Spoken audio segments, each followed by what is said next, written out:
தமிழகத்தில் ஒருங்கிணைந்த புதிய ஜவுளி கொள்கை உருவாக்கப்படும் என்று முதலமைச்சர் எடப்பாடி பழனிசாமி அறிவித்துள்ளார்.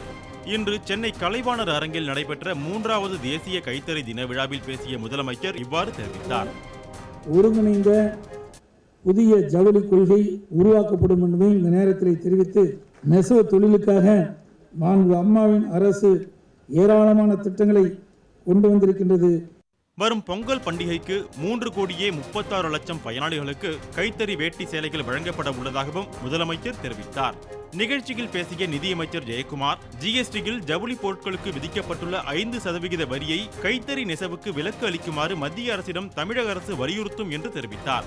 நிகழ்ச்சிக்கு பின்னர் கலைவாணர் அரங்க வளாகத்தில் அமைக்கப்பட்டுள்ள கைத்தறி கண்காட்சி அரங்கில் அமைக்கப்பட்டுள்ள கடைகளை முதலமைச்சர் பார்வையிட்டார்.